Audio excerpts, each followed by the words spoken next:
Did I truly escape, or am I still there? The rear view mirror showed nothing but an empty highway stretching into a bruised dawn. Yet my hands still gripped the wheel, white-knuckled, as if the shadow of that old house was a mere mile behind me. It's been months since I fled, since the desperate sprint through unfamiliar woods left me gasping for air and sanity. But the terror didn't stay locked in those forgotten rooms. It simply followed, a silent passenger I can't shake. The late autumn of 2 years ago felt like a quiet blessing, a gentle slowing down after a lifetime of relentless striving. My name is Sarah Jenkins, and then my solitary existence in the quaint suburban house, a place I'd poured my soul into renovating, was nothing short of a sanctuary. Each morning, the precise ritual of coffee and the news before my commute as a data analyst at the tech firm. Each evening, the comforting silence broken only by the hum of the refrigerator or the turning pages of a book. It was all so predictable, so safe. I remember the way the oak tree in the front yard shed its leaves, a golden cascade against the crisp blue sky, feeling utterly at peace in that predictable rhythm. This was my life, meticulously constructed, a quiet testament to independence. Then, the almost imperceptible shifts began.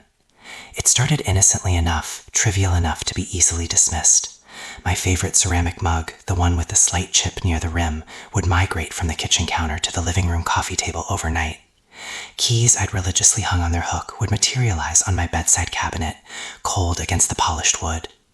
A dog-eared copy of a classic novel, one I'd been rereading, would be found face down on the dining table, several pages ahead of where I'd left it marked.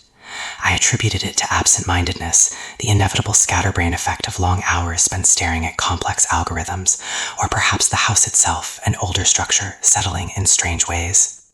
The logical part of my brain, the part trained to find patterns and explanations, refused to entertain anything more unsettling. The whispers of unease grew louder, though still just whispers at first. There were moments, fleeting and disorienting, when I'd catch a shadow at the very edge of my vision, a flicker behind the kitchen door as I turned, a brief deepening of twilight in the hallway when no light was off. Each time I snapped my head around, nothing. Just the familiar wallpaper, the reassuring solidity of the doorframe. My eyes playing tricks, I tell myself, a byproduct of staring at screens too long. And then there was the smell. A faint, almost imperceptible metallic tang, like old blood or rusted iron, that would occasionally waft through the air. It was never strong, never lingering, but it was wrong in my meticulously cleaned home. I searched for leaks, checked the plumbing, even considered a rodent problem, but found nothing. The scent would simply vanish, leaving behind only the ghost of its presence, a question mark hanging in the air. My demanding new role meant longer days, often late nights spent debugging code or analyzing data streams. My sleep began to fracture. Waking in the small hours, I'd lie there, listening to the house. It was a different kind of silence then, not comforting, but expectant. A silence that felt weighted, observed. It was during one such restless night, the wind rattling a loose shutter outside, that I distinctly heard it. A soft, rhythmic thump, thump, thump, coming from the attic directly above my bedroom. I sat bolt upright, heart hammering against my ribs. Squirrels, I reasoned, or perhaps a branch hitting the roof. But the sound was too even, too deliberate for an animal, too heavy for a branch. It continued for several minutes, a slow, methodical beat, before abruptly ceasing. I tried to convince myself it was imagination, a dream bleeding into reality, but the lingering dread tasted sharp and real. The incidents began to escalate, moving beyond mere misplacement into something far more personal and unsettling. One morning, after an especially fragmented night, I descended to the kitchen to find my childhood locket, a small silver oval I kept hidden in a locked drawer in my bedroom dresser, lying open on my breakfast plate. Inside, A faded photograph of my parents, long gone, stared up at me. My breath hitched. I remembered vividly checking that drawer the night before, confirming the locket was nestled safely within its velvet pouch. It was an object of immense sentimental value, something I rarely touched. How could it have gotten there? Who would even know it existed, let alone where I kept it? The cold metal of the locket against my fingertips sent a shiver through me that had nothing to do with the autumn chill outside. This was no longer absent-mindedness. This was an intrusion. It felt like a violation, a deliberate message. I locked the locket away again, this time in a different, more obscure place, my hands trembling.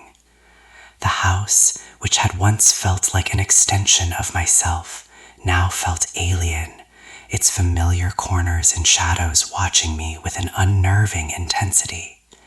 An inexplicable chill began to permeate certain rooms, a coldness that seemed to have no relation to the thermostat settings or the weather outside. It was a deep, pervasive cold that seeped into my bones, a physical manifestation of the growing dread. The air in the living room, usually bright and warm, would turn suddenly frigid, raising goosebumps on my arms even as the heater hummed steadily. This cold lingered, a constant companion that seemed to follow me from room to room, a silent witness to my unraveling sense of security. I started to wonder if I was truly alone within these walls, or if something had quietly, unsettlingly moved in alongside me. The question lingered, a raw, exposed nerve. The intrusions shed any pretense of subtlety. The basement door, which I'd always kept deadbolted, the chain wrapped tight, now stood ajar, a sliver of unlit darkness yawning into the hall. I slammed it shut, the sound echoing unnaturally, and then I heard it, a sound like dry leaves skittering across a forgotten pavement, coalescing into a chilling, barely perceptible whisper that seemed to breathe my name. Sarah. My heart convulsed, rationality dissolved, replaced by a pure animal terror.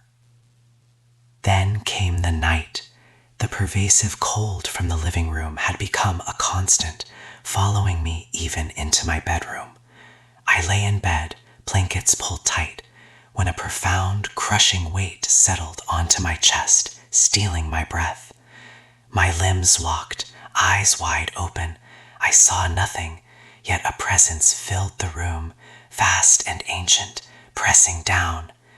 It wasn't a shadow, it was the absence of light itself, heavy and suffocating.